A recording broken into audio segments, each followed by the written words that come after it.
छोटू नाम का किसान अपनी पत्नी तुलसी के साथ रहता था। छोटू अक्सर उदास रहता था क्योंकि उसके कोई बच्चा नहीं था। एक रात तुलसी छोटू से कहती है, मैं तुम्हें एक बच्चा भी नहीं दे पाई, मुझे माफ कर दो।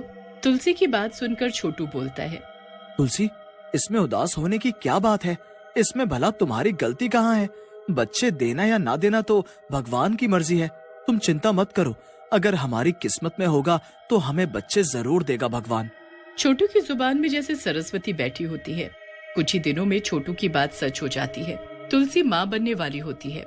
कुछ समय बाद वो दिन आ ही जाता है जिसका छोटू और तुलसी को इंतजार था। छोटू घबराहट में अस्पताल के बाहर चक्कर काट रहा होता है। हे भगवान, मेरी तुलसी और होने वाले बच्चे का ख्याल रखना। तभी अस्पताल की नर्स आती है और छोटू को बोलती है, मुबारक हो भैया, आप पिता बन गए, वो भी दो दो बच्चियों के। नर्स की बात सुनकर छोटू बहुत खुश होता है और तुलसी के कमरे में जाकर बोलता है, देखा तुलसी, तुम एक बच्चे के लिए तरस रही थी, यहाँ भगवान ने हमें दो दो बेटियां दे दी। छोटू अपनी दोनों बेटियों को गोद में उठाता है। अपनी बच्चियों को देखकर उसकी आंख में आंसू आ जाते हैं। छोटू अपनी दोनों बेटियों के नाम सीमा और रीमा रखता है। सीमा और रीमा दोनों ही बहुत सुंदर और होनहार होती हैं। धीरे धीरे दोनों बड़ी होने लगती हैं। एक दिन छोटू खेत पर जा रहा होता है, तभी रीमा और सीमा उसके पास आती हैं। पिताजी, आज से आपका खाना हम दोनों लेकर आएंगे खेत पर। हाँ हाँ, क्यों नहीं बेटा जी, तुम दोनों ही ले आना। मुझे बहुत खुशी होगी अगर तुम दोनों खेत पर खाना लाओगी। ऐसा कहकर छोटू वहाँ से चला जाता है। दोपहर में रीमा और सीमा भी उसके लिए खाना लेकर पहुँच जाती हैं। पिताजी, देखिए, हम दोनों आपके लिए खाना लेकर आ गई। अब आप सब काम छोड़कर पहले बैठकर खाना खा लो। बस बेटा जी, 2 मिनट और, कुछ जरा सा काम है, वो पहले निपटा लूं, फिर खाता हूँ। लेकिन रीमा और सीमा दोनों छोटू को जबरदस्ती बिठाकर खाना खिलाने लगते हैं। ये सब वहीं पास के खेत में काम कर रहा रामू भी देख रहा होता है।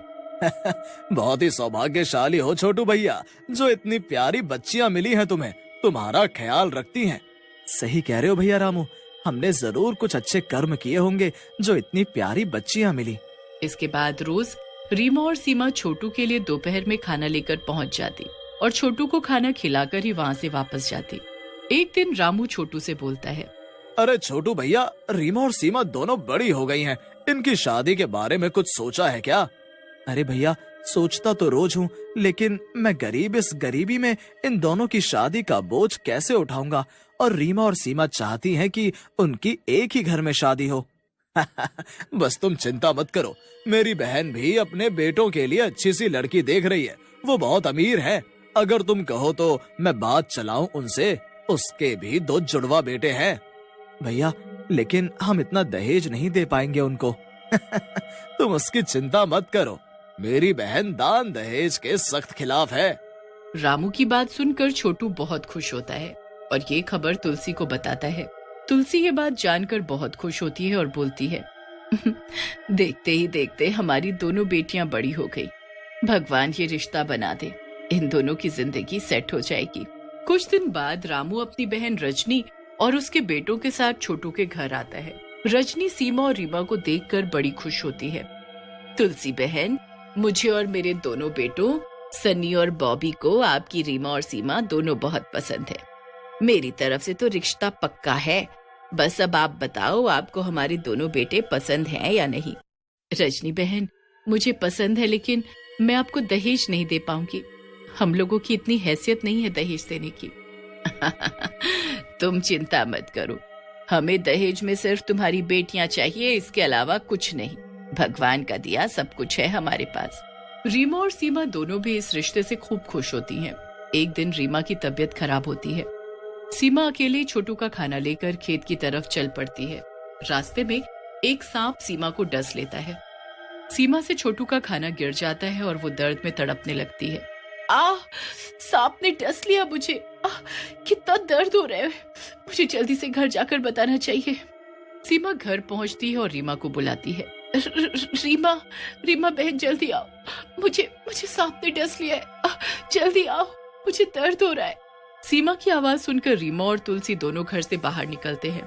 सीमा की हालत धीरे धीरे खराब होने लगती है। बहन, तू चिंता मत कर, मैं तुझे डॉक्टर के पास लेकर चलती हूँ, मैं तुझे कुछ नहीं होने दूंगी।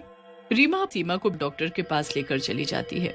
डॉक्टर सीमा की हालत देखकर बोलता है, ओहो, इनकी हालत तो बहुत खराब है। क्या हुआ है इनको? डॉक्टर साहब, इसको सांप ने काट लिया है, कुछ करो, इसे बचा लो प्लीज। देखिए, आप रोइए मत, हम पूरी कोशिश करेंगे, आप चिंता मत करो। उधर रात में जब छोटू को सीमा के बारे में पता चलता है तो वो रोते हुए तुलसी से कहता है, मेरी बेटी के साथ इतना सब कुछ हो गया और मैं अभागा उसकी शादी की तारीख पक्की करके आ रहा हूँ। शादी की तारीख? लेकिन आप तो खेतों पर काम करने गए थे ना? हाँ, गया तो था, लेकिन रामू भैया मुझे रजनी बहन के घर लेकर चले गए, जहाँ रजनी बहन ने मुझे शादी की तारीख बता दी। हे भगवान, सीमा की ऐसी हालत में हम कैसे शादी करेंगे? हमें रजनी बहन को मना करना होगा। सीमा की हालत दिन पर दिन खराब होती जा रही होती है। तुलसी और छोटू भी शादी को मना करने के लिए रजनी के पास जाते हैं, लेकिन रजनी बोलती है, तुलसी बहन, हमें शादी करनी ही होगी, क्योंकि सब रिश्तेदारों को शादी के कार्ड और निमंत्रण जा चुका है। अब अगर शादी नहीं हुई तो बड़ी बेइज्जती होगी हमारी। रजनी बहन, ये सब कैसे होगा? मेरी एक बेटी मौत से लड़ रही है और मैं दूसरी की शादी करूं? मुझे तो कुछ समझ नहीं आ रहा। फिर रजनी छोटू और तुलसी को रीमा की शादी के लिए मना लेती है। घर आकर छोटू और तुलसी रीमा को शादी के बारे में बताते हैं, जिसे सुनकर रीमा रोते हुए बोलती है, पिताजी, मेरी बहन जिसके बिना मैंने सांस तक नहीं ली, वो मौत के इतने करीब है, मैं भला ये शादी कैसे कर लूं? नहीं नहीं, मैं ये शादी नहीं कर पाऊंगी, ये शादी आप तोड़ दो।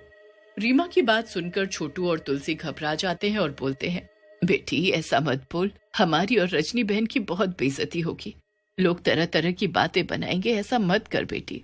लेकिन रीमा उनकी कोई बात नहीं सुनती और वहां से चली जाती है। शाम को रीमा सीमा के पास जाती है और उसे शादी की बात बताती है। बहन, माँ और पिताजी मेरी शादी करना चाह रहे थे, लेकिन मैंने उन्हें मना कर दिया।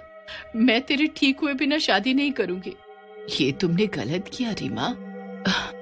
माँ और पिताजी हमसे कितना प्यार करते हैं, हम उनकी बात नहीं मान रहे। तुझे मेरी कसम है, तुझे शादी करनी ही होगी। सीमा की कसम देने पर रीमा शादी के लिए मान जाती है। छोटू, तुलसी और रजनी शादी की तैयारियों में लग जाते हैं। उधर सीमा की हालत सुधरने की बजाय और खराब होने लगती है। समय बीतने लगता है और शादी का दिन आ जाता है। जिस दिन रीमा की शादी होती है उसी दिन सीमा की मौत हो जाती है। जिस घर से